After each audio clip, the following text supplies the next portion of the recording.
चा प्रकल्प आहे MUTP, म्हणजे कल्याणहून येणाऱ्या गाड्या या ठाण्याला न येता त्या डायरेक्ट नवी मुंबईकडे जातील अशा प्रकारचा एक रेल्वे मार्ग तयार करण्याच्या दृष्टीने कामकाज 2017 सालापासून सुरू होतं, पण ते आम्ही अडवून ठेवलं होतं आणि अजूनही अडवून ठेवू. कारण तिथल्या जे झोपड्या उद्ध्वस्त होणार आहेत, त्या पाडण्यात येणार आहेत, त्यांचं पुनर्वसन हे अशा ठिकाणी केलं जातं की तिथले गरीब माणसं जगूच शकत नाही. कारण का तिथल्या बहुतेक महिला या धुनी भांडी करणाऱ्या, घरकाम करणाऱ्या किंवा त्यांचे घरचा जो कर्ता पुरुष आहे तो कुठेतरी हातगाडीवर काम करत असतो, जर जवळच कुठेतरी रोजंदारीवर काम करत असतो, त्यामुळे घरसंसार त्याच्यावर चालू असतो. आता त्या घरसंसाराला कुठेतरी वडाळ्याला शिफ्ट केलं, कुठेतरी वाघबिळला शिफ्ट केलं, हे कामं मिळत नाहीत, त्यामुळे परत ते घर ते तसंच राहतं आणि परत इथे कुठेतरी त्या येऊन झोपड्या. आता ठाणे महानगरपालिकेने काल रोजी मला पत्र पाठवलंय की आम्ही संपूर्ण तिथे असलेल्या 3,500 लोकांचं तिथेच पुनर्वसन करू, असं पत्र मला ठाणे महानगरपालिकेच्या वतीने स्वतः आयुक्तांनी मला फोन केलेला आहे. स्वतः आयुक्तांचं माझं बोलणं झालेलं आहे. मुख्यमंत्र्यांची विनंती असल्याचं म्हणणं आहे की हा महत्त्वाकांक्षी प्रकल्प आहे. महत्त्वाकांक्षी प्रकल्पाच्या आड येण्याची आमची कुठलीही भावना नाही, पण तिथे जे उद्ध्वस्त होणारे घरसंसार आहेत त्यांना उद्ध्वस्त होण्यापासून मी वाचवीन. कारण की माझे शेवटी मतदार आहेत आणि माझं उत्तरदायित्व आहे माझ्या मतदारांशी. त्यामुळे माझं स्पष्ट मत मी व्यक्त करतोय आपल्या माध्यमातून की जे कोणी करणार असेल आम्हाला मुख्यमंत्र्यांनी आश्वासित करावं की घरं तिथेच बांधली जातील. जे 3,500 लोक आहेत, भोलानगर, शिवाजीनगर आणि परिसरातली जी 3,500 लोक आहेत त्यांना घरं तिथेच दिली जातील, तिथेच बांधली जातील, असं लेखी आश्वासन प्रत्येक माणसाला द्यावं. त्यानंतरच आम्ही कामाला परवानगी देऊ, अन्यथा आम्ही कुठल्याही प्रकारच्या कामाला परवानगी देणार नाही. यापूर्वी देखील ठाणे महानगरपालिकेने अशा अनेक आश्वासनं दिलेली आहेत ज्यांची घरं बांधली जातात. काय वाटतं हे आश्वासन असं आहे की म्हणूनच आम्हाला भीती वाटते की ठाणे महानगरपालिका नेहमी आश्वासन देते आणि आश्वासन पाळत नाही. इथे तसं झालं तर लोकांची घरसंसार उद्ध्वस्त होतील. आज तिथे जवळजवळ 3,500 झोपड्या आहेत. मला माहीत नाही 1700 साली एकदा सर्वेक्षण केलं होतं तेव्हा किती झोपड्या होत्या, अचानक कशा काय झोपड्या वाढल्या, ह्याच्या मागेही काहीतरी स्कॅम असल्याचं माझं मत आहे. काही अधिकाऱ्यांनी स्वतःच झोपड्या बांधल्या आहेत, कारण का झोपड्यांची किंमत त्यांना मिळणार आहे पुनर्वसनामध्ये. त्यामुळे ह्याच्यातही मोठा घोटाळा आहे, त्याच्यात मला जायचं नाही. पण तिथली जी परंपरागत पूर्वीपासून राहत असलेली जी लोक आहेत त्यांची घरं असं की 1, 2 आणि 3 अशी मध्ये झोपडपट्टी, त्यामुळे तसंच त्यांचं जीवन असहाय्य आहे आणि त्याच्यात हे काही झालं तर मात्र ते रस्त्यावरच येतील. अशा परिस्थितीमध्ये त्यांनी जो लढा उभारला आहे त्या लढ्याचं नेतृत्व मीच केलं होतं. त्याच्यामुळे मी आजही त्यांच्याबरोबरच आहे. जोपर्यंत आम्हाला लेखी मिळत नाही शासनाकडनं आणि महानगरपालिकेकडनं प्रत्येकाच्या नावाने की तुम्हाला घर देऊ आणि तेही इथेच देऊ, तोपर्यंत ह्या प्रकल्पाला आमचा विरोध नाही. आमची घरं जाणार असतील तर आम्हाला पर्याय सर एकूण किती कुटुंब असेल? 3,500 जवळजवळ 3,600 आहेत असं प्राथमिक अंदाज आहे. मुख्यमंत्र्यांची काय बोलणं झालंय किंवा मुख्यमंत्र्यांनी एकदा माझ्याशी याच्यावर चर्चा केली होती आणि मुख्यमंत्र्यांनीच हा प्रस्ताव पुढे पाठवलाय की त्यांना तिथेच जिथे जागा आहे तिथेच त्यांना घरं बांधून द्यावीत. कारण का तिथे रेल्वेचीही जागा खूप आहे, शासनाचीही जागा खूप आहे आणि मग त्यांना इथे तिथे घरं देण्यापेक्षा तिथेच जर बिल्डिंगी बांधून घरं दिली तर त्या लोकांच्या सोयीच होईल असं माझं मत आहे आणि असं स्थानिक लोकांचंही मत आहे. सर यापूर्वी अनेकदा महानगरपालिकेने प्रकल्पामध्ये बाधितांना लिहून दिलेलं आहे की आम्ही तुम्हाला तुमची जागा देऊ किंवा तुमचं घर देऊ किंवा तुमचं दुकान देऊ, परंतु अद्यापही अशी आकडेवारी तरी समोर येत नाही. म्हणून आम्ही सांगितलं काम सुरू करण्याच्या आधी म्हणजे हे झोपड्या तोडण्याच्या सुरुवात करण्याच्या आधी हे सगळे अग्रीमेंट झाल्याशिवाय आम्ही झोपड्या तोडू देणार नाही. सर काय वाटतं एका ठिकाणी पाहिलं तर महानगरपालिकेच्या मतदार यादीमध्ये मोठा घोळ आहे, मतदारांची कुठेतरी पळवापळवी केली जाते आणि त्यातच आता हा घाट घातला जातो असं वाटतंय का एखाद्या सांगतात? नाही, मतदारांची पळवापळवी म्हणजे पळवापळवी नाही, अख्ख्या महाराष्ट्रात उमेदवारांची पळवापळवी चालू आहे.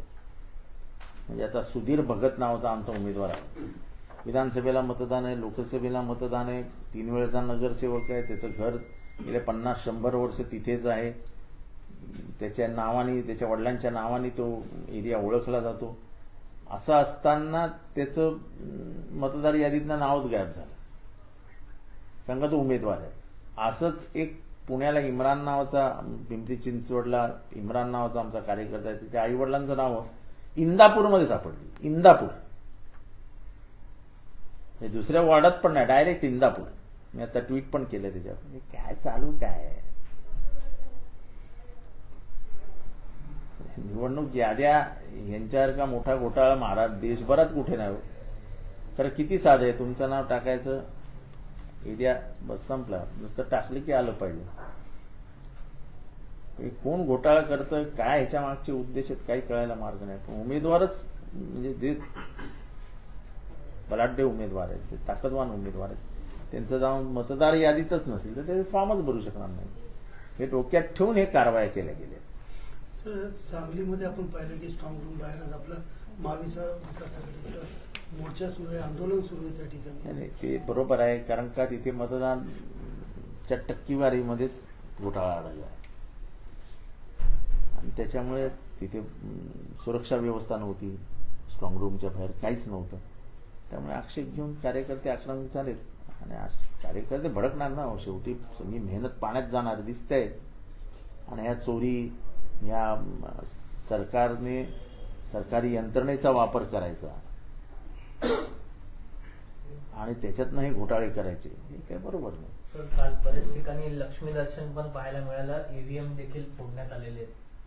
म्हणजे महाराष्ट्राच्या राजकारणाच्या इतिहासामध्ये इतकी घाणेरडी निवडणूक पहिल्यांदा बघायला मिळाली की जिथे उघडपणाने पैसे वाटण्यात आले, उघडपणाने पैसे वाटणाऱ्यांना पाठिंबा देण्यात आला, सरकारी यंत्रणा हातावर हात ठेवून बसलेली दिसली.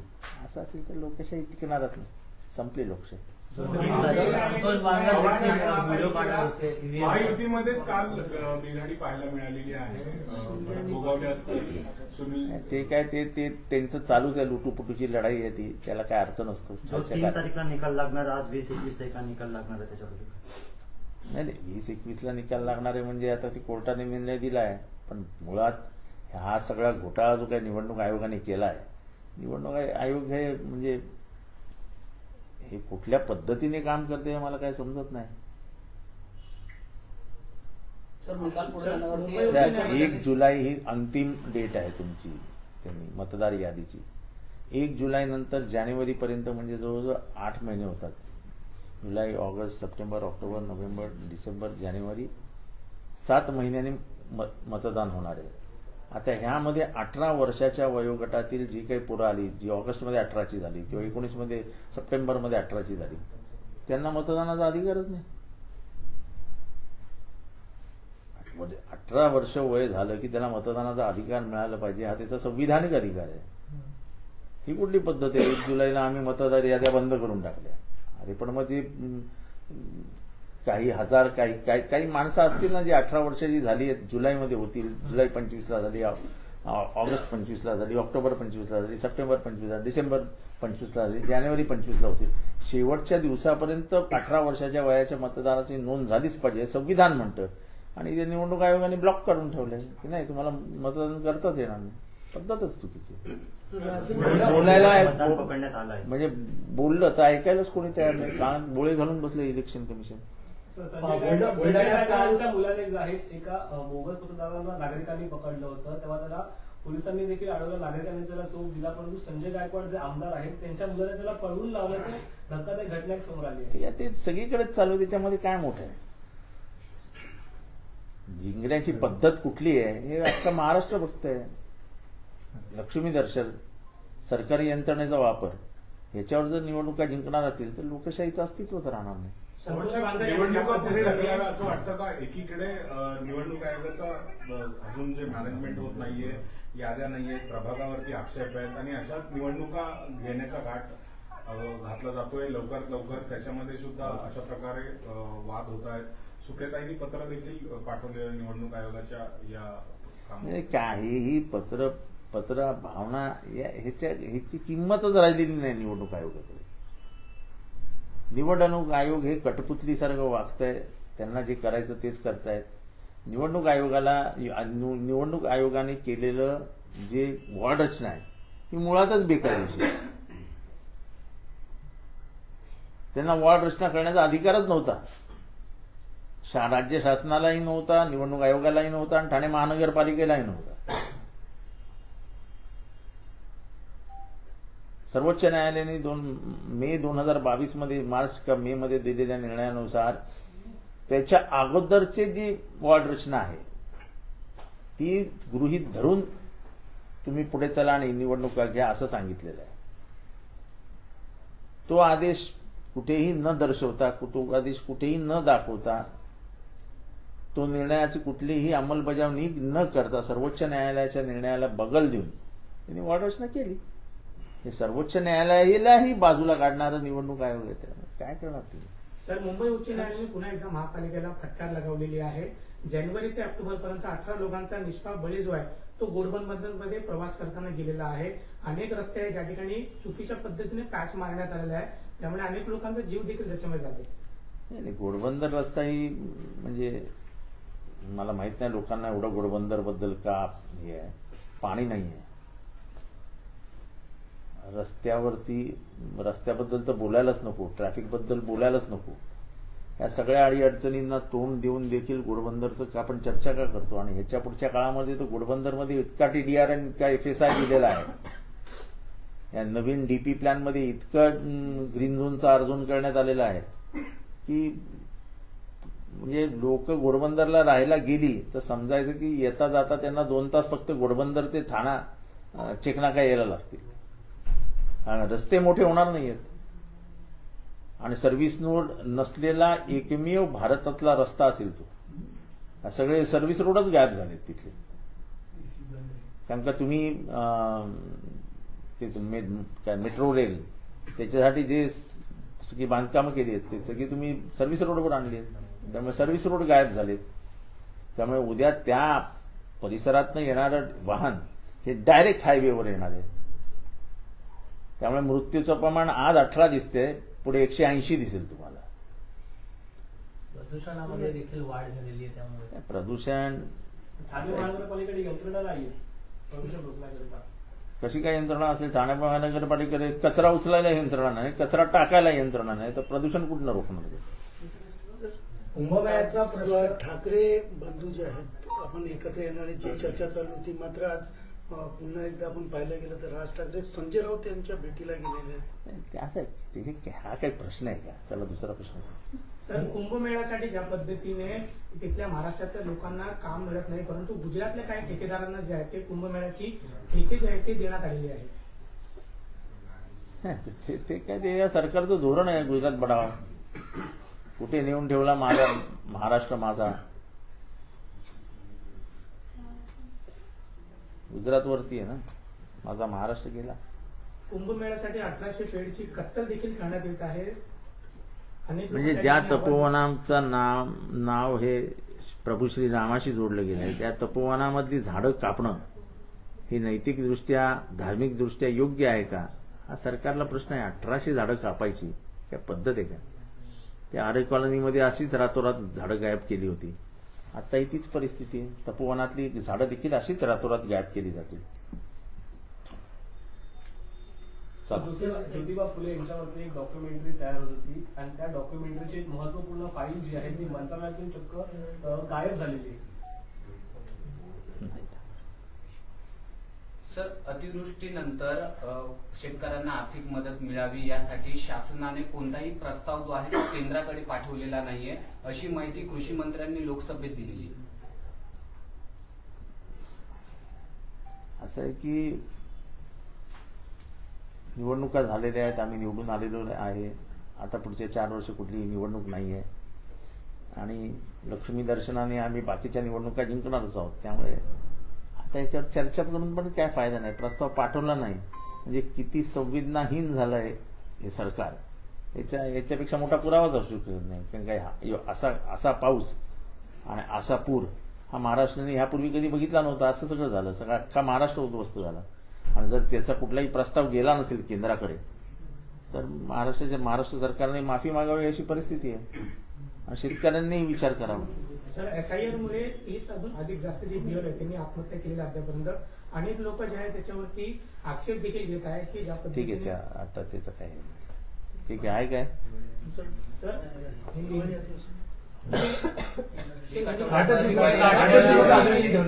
सर हिंदी बता दीजिए। एक मिनिट सर अधिवेशन आहे हिवाळी अधिवेशन एक आठवड्याचं हिवाळी अधिवेशन ठेवलेलं ते पण त्या अधिवेशनात- आमचा तर प्रश्न आहे तो पण कशाला घेता अधिवेशन उगाच 200, 250, 300 कोटी रुपयाचा महाराष्ट्राच्या करदात्यांचा फटका नागपूरला जायचं आणि यायचं कशाला अधिवेशनच घेऊ नका 4 आठवड्याचं अधिवेशन घेण्याचा निर्णय येतो खरा उगाच 8 दिवसासाठी नागपूरला पर्यटन केल्यासारखं जायचं आणि परत यायचं अधिवेशनाला काय अर्थच नाही सर हिंदी बता दीजिए। नहीं, मैं खास चीज ये बताना चाहता हूं कि कल मुझे थाने महानगर पालिका से पत्र प्राप्त हुआ है कि जो रेलवे लाइन भोलानगर शिवाजी नगर से जाके नवी मुंबई की तरफ जाने वाली थी उससे जो बाधित होने वाली झोपड़ियां थी उन झोपड़ियों को तोड़ने से हमने रोका था। उनको कहा था कि हम एक भी झोपड़ी तोड़ने नहीं देंगे। उन्होंने कहा है कि हमें सर्वे करने दीजिए, हम सभी झोपड़ियां का जो 3500 झोपड़ियां हैं उसका वहीं पे हम पुनर्वसन करेंगे। तो हमारी मांग इतनी है कि सिर्फ ये एक लेटर से काम नहीं होगा, इसका पूरा डॉक्यूमेंट बनना चाहिए, सभी नागरिकों के साथ MOU साइन होना चाहिए, एफिडेविट होना चाहिए, इसकी जिम्मेदारी सरकार ने लेनी चाहिए, तब जाके हम हाथ लगाने देंगे, वरना हम एक भी झुग्गी झोपड़ी तोड़ने नहीं। जिस तरीके से राज्य सरकार जो क्लस्टर को लेकर विशेषकर ठाणे में देखो क्लस्टर करो कुछ भी करो, हमारी झोपड़ियां वहीं पे जहां पे है वहीं पे हमको बांध के मिलनी चाहिए, वहीं पे वो उसकी जो इमारत है जो उसकी बिल्डिंग है वहीं पे खड़ी होनी चाहिए, इतनी ही हमें भी मांग है। सर महाराष्ट्र पे जो है कर्ज जो है 8.55 करोड़ लाख का कर्ज जो है महाराष्ट्र पे बढ़ गया है।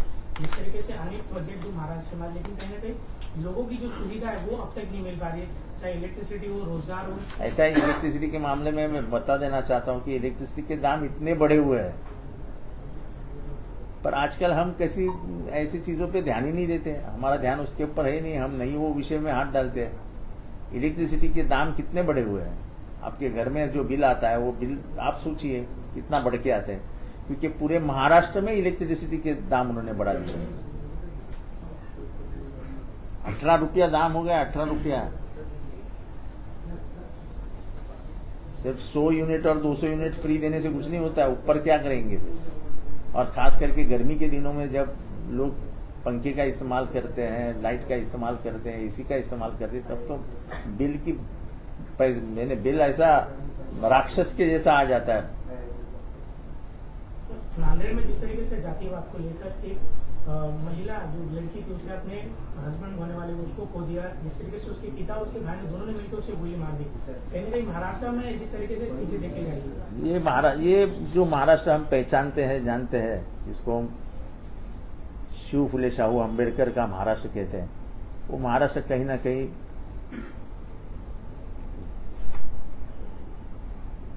दिख नहीं रहा है। मुझे लगता है कि ये विचारधारा जो महाराष्ट्र को बांध के रखी थी, महाराष्ट्र को संभाल के रखी थी, वो विचारधारा आस्ते आस्ते हम खो रहे हैं।